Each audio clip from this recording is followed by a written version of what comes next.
Assalamualaikum warahmatullahi wabarakatuh. Kami dari kelompok 5 ingin mempresentasikan tentang pasar bebas kebijakan pemerintah. Nama saya Reja Satrio. Saya Rahma Sesarani. Saya Jihan Lutfia. Saya Malia Destari. Saya Ica Soraya. Saya Laila Sarakalda. Saya Miftahuldina Mardiah. Saya Rana Tafiani. Saya Ita Renita.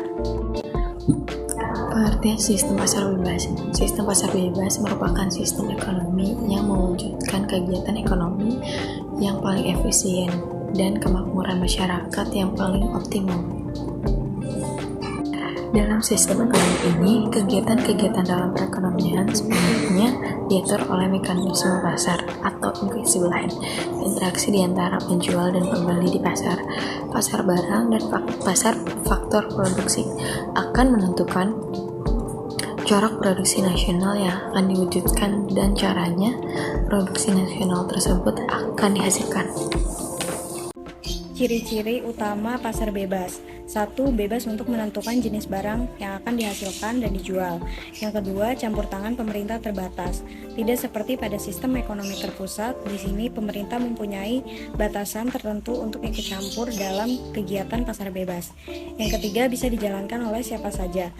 Pasar bebas bisa dilakukan secara individu, komunitas, maupun perusahaan besar sekalipun. Yang keempat, ada pembagian kelas.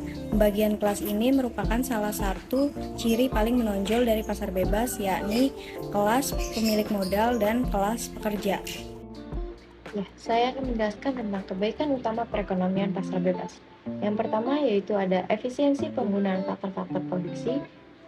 Dijelaskan bahwa sistem ekonomi pasar bebas merupakan perekonomian yang bersifat persaingan sempurna dan di setiap perusahaan akan mencapai efisiensi alokatif dan efisiensi produktif.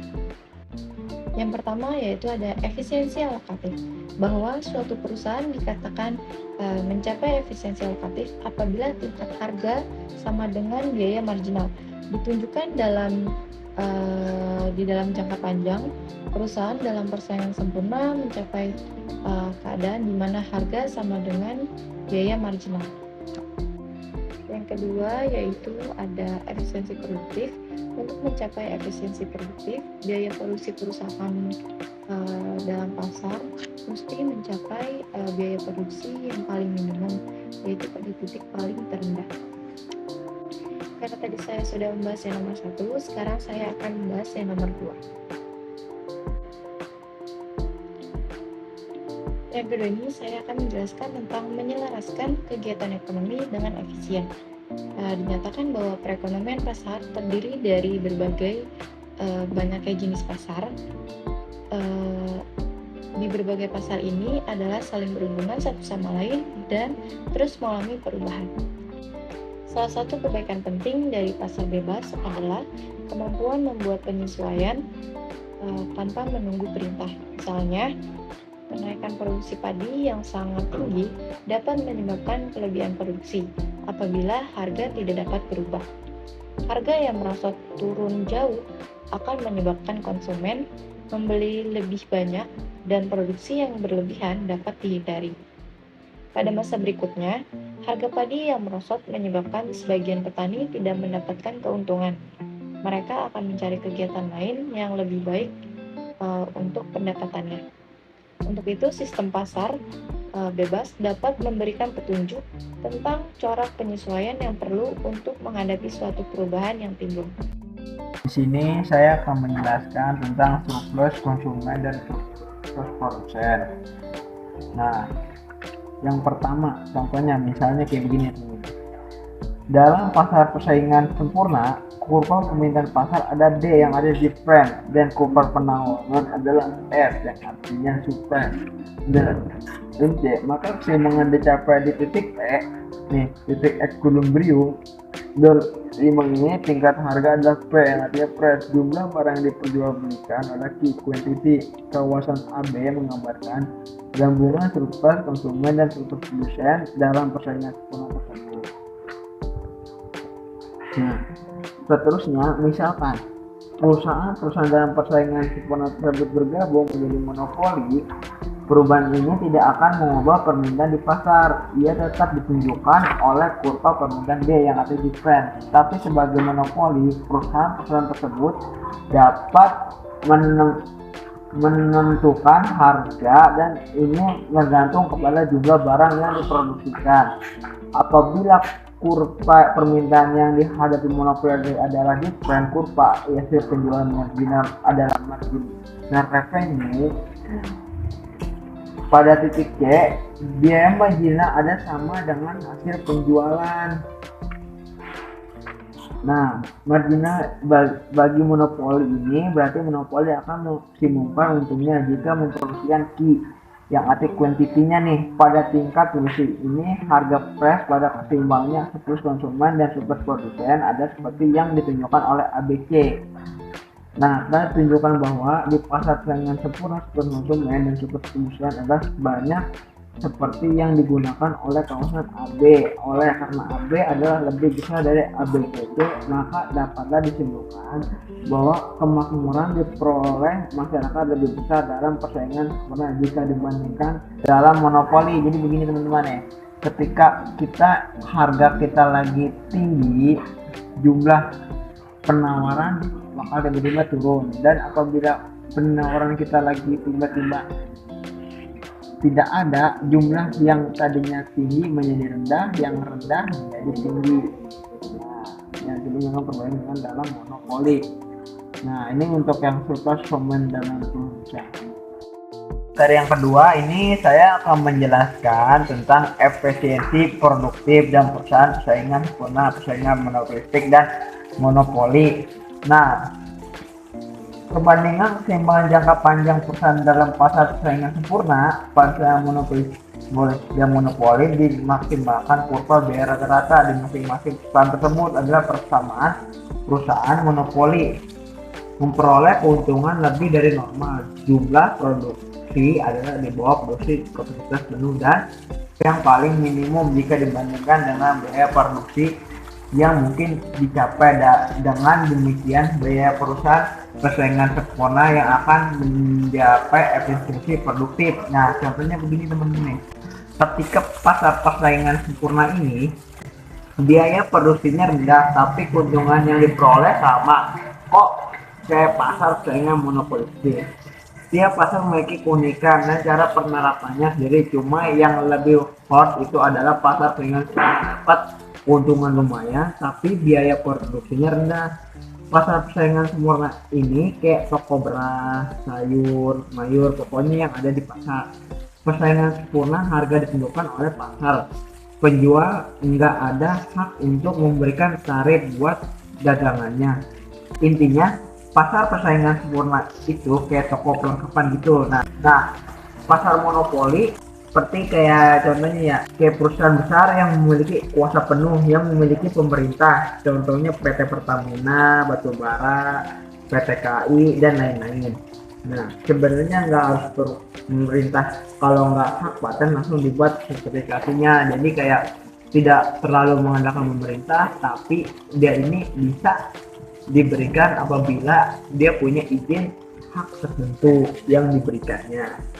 Pasar persaingan monopolistik nih, yang ini nih, persaingan monopolistik. Ciri-ciri banyak penjual, banyak pembeli. Jenis barang yang dibesarkan berbeda namun memiliki karakteristik sama semuanya. Produsen mampu mempengaruhi harga, produsen lain mudah memasukkan pasar, memenuhi penjualan dan aktif. Contohnya itu seperti kayak kalau sedang di sini kayak Indomaret, Alfamart dan toko-toko online yang sebagainya. Nah, apabila kalau kita bandingkan dengan dari sejenis pasar ini, dari mulai pasar persaingan sempurna sampai pasar persaingan monopoli dan pasar persaingan monopoli, bahwasanya pasar persaingan monopoli dan persaingan sempurna itu pasar yang paling sangat diunggulkan di kalangan masyarakat, karena di dalam pasar itu harga yang ditawarkan cukup standar, namun harga barangnya berkualitas sama seperti pasar monopoli. Nah, tapi yang membedakan itu apabila pasarnya yang ini itu ada yang sama, tapi yang membedakan cuma satu, harganya yang relatif mahal, dan kedua barang kualitas produknya yang lebih sangat diuntungkan. Yang ketiga, ada mewujudkan ekonomi yang lebih cepat, yaitu pasar bebas menggalakkan kebebasan individu untuk melakukan inovasi dalam kegiatan ekonomi yang menyebabkan penyesuaian-penyesuaian yang diperlukan dapat dijalankan dengan cepat dan secara terus-menerus tanpa menunggu perintah dari suatu penguasa pusat. Yang keempat, ada kebebasan dalam melakukan kegiatan ekonomi, yaitu suatu perekonomian yang punya banyak pilihan dalam menentukan kombinasi barang yang perlu diproduksi. Jadi mereka diberi kebebasan untuk melakukan keinginan mereka. Nah, keinginan inilah yang seterusnya akan menentukan corak kegiatan yang akan wujud di pasar. Saya akan menjelaskan kegagalan perekonomian pasar bebas. Yang pertama ada akibat-akibat ekstern yang merugikan biaya pribadi dan biaya sosial. Yang dimaksud biaya pribadi adalah biaya yang dibelanjakan oleh produsen yang digunakan untuk mewujudkan barang yang dihasilkannya. Sedangkan biaya sosial meliputi perbelanjaan penanaman padi tersebut ditambah biaya-biaya lain yang mesti dibayar masyarakat. Jadi, jika biaya sosial melebihi biaya produksi, maka akan merugikan perekonomian pasar bebas. Yang ketiga ada akibat buruk kegiatan monopoli, yaitu ketiadaan pasar persaingan sempurna menyebabkan suatu perekonomian tidak dapat mencapai efisiensi alokatif dan efisiensi produktif. Dengan demikian, sistem pasar bebas yang sebenarnya belum tentu mencapai keadaan yang ideal yang mewujudkan efisiensi yang tinggi dalam kegiatan ekonomi yang dijalankan. Oke, baik, saya akan melanjutkan penjelasan dari teman saya. Yang keempat, kegagalan dalam mewujudkan penyesuaian dengan efisien. Dalam perkembangan ekonomi yang tidak seimbang di berbagai kegiatan ekonomi dan wilayah adalah salah satu contoh dari ketidakefisienan sistem pasar. Faktor-faktor yang merugikan mekanisme pasar yang menyebabkan ketidakefisienan, yang pertama itu ada kekurangan informasi yang diperlukan, yang kedua kekurangan modal, dan yang ketiga faktor-faktor produksi yang berbeda kualitasnya. Oke, yang kelima adalah ketidaksetaraan distribusi pendapatan. Kelemahan dari sistem pasar bebas adalah cenderung untuk mewujudkan distribusi pendapatan yang tidak seimbang apabila perekonomian berkembang. Maka, ketidaksetaraan yang nyata dalam distribusi pendapatan itu menimbulkan ketidakpuasan terhadap operasi dan mekanisme sistem pasar bebas. Di sini ada bentuk campur tangan pemerintah. Yang pertama, membuat dan melaksanakan peraturan dan undang-undang. Peraturan dan undang-undang yang dibuat pemerintah ini nih tujuannya untuk mengatur berbagai kegiatan ekonomi dalam suatu negara. Dan di sini ada dua tujuan utama untuk mempertinggi efisiensi mekanisme pasar. Yang pertama, undang-undang akan dapat menciptakan suasana ekonomi dan sosial yang akan memberikan galakan ke arah terciptanya sistem mekanisme pasar yang efisien dan lancar. Dan yang kedua, undang-undang dapat digunakan untuk memastikan agar persaingan yang dilakukan oleh perusahaan-perusahaan dilakukan sebebas mungkin dan kekuasaan monopoli sedapat mungkin dilenyapkan. Nah, dari dua peranan peraturan dan undang-undang untuk memperbaiki kelancaran operasi mekanisme pasar dapat diuraikan ada dua. Pertama, menentukan aturan permainan. Isinya mekanisme pasar secara efisien. Dapat dengan jelas nih dilihat apabila diperhatikan akibat-akibat buruknya itu mungkin timbul apabila setiap pelaku kegiatan ekonomi diberikan kebebasan yang tidak terbatas. Kayak contohnya itu jual narkoba tuh dia ngasih untung yang besar kepada orang, tapi dia merugikan masyarakat. Nah, di sini pemerintah tuh membuat peraturan undang-undang yang pada hakikatnya bertujuan membuat aturan permainan. Dengan adanya peraturan atau undang-undang tersebut, para pelaku kegiatan ekonomi akan mengetahui nih hak-hak maupun kewajiban di dalam setiap kegiatan ekonominya. Jadi pemerintah itu mempunyai kekuasaan untuk memberikan hukuman kepada perseorangan atau perusahaan yang melanggar undang-undang. Dan yang kedua, menciptakan persaingan yang lebih bebas. Jadi dalam pasar bebas nih, jenis, jumlah, dan tingkat harga barang itu tuh ditentuin sama keinginan konsumen. Dan dalam sistem pasar bebas, pengusaha juga nggak punya kekuasaan untuk menaikkan harga dengan membatasi penawaran barang yang ada di pasar. Dan mereka tuh juga nggak punya kekuasaan mempengaruhi corak kegiatan produksi. Contohnya kayak gimana sih, kayak misalnya perusahaan ini tuh buat barang, tapi barangnya itu tuh nggak sesuai sama keinginan konsumennya itu, jadi barang itu tuh nggak bakal laku. Mereka juga nggak bisa nih netapin harga yang berbeda dengan harga yang telah ditetapkan secara mekanisme pasar. Kayak misalnya perusahaan menetapkan harga yang lebih tinggi dari yang ditetapkan di pasar, nanti tuh barangnya nggak bakal laku, nggak bakal dibeli oleh konsumen. Secara langsung melakukan beberapa kegiatan ekonomi. Salah satu faktor yang mendorong pemerintah untuk ikut serta dalam kegiatan ekonomi adalah memproduksi barang bersama atau barang publik. Di samping penggunaan barang publik secara bersama-sama, sifat penting lainnya adalah pembiayaan sukar dipungut daripada penggunanya. Tujuan pemerintah melakukan beberapa kegiatan dalam ekonomi adalah untuk menyediakan barang atau jasa dengan harga yang murah tapi tetap terjamin efisiensi pelayanannya. Tujuan lainnya adalah untuk menyeimbangkan atau menyamaratakan pembangunan di berbagai golongan masyarakat, sektor masyarakat, atau berbagai daerah.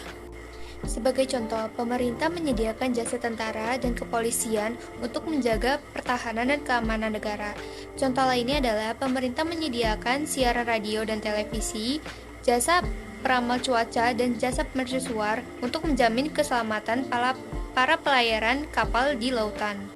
Ketiga, melakukan kebijakan fiskal dan kebijakan moneter. Kebijakan moneter adalah kebijakan yang dijalankan oleh bank sentral untuk mengatur jumlah uang dalam perekonomian. Pada awalnya, kebijakan moneter ini digunakan untuk menjaga tingkatan harga agar tetap stabil. Tetapi, pada puluhan tahun yang lalu, kebijakan ini juga digunakan untuk mengatasi masalah pengangguran dan sebagai alat penggalakan untuk pertumbuhan ekonomi. Timbulnya perubahan ini juga disebabkan oleh pandangan para ahli mengenai peranan uang terhadap kegiatan ekonomi. Para ahli sekarang ini juga berkeyakinan dalam jangka pendek jika terdapat banyak pengangguran, maka pertumbuhan uang yang wajar dapat mendorong kepada peningkatan kegiatan ekonomi.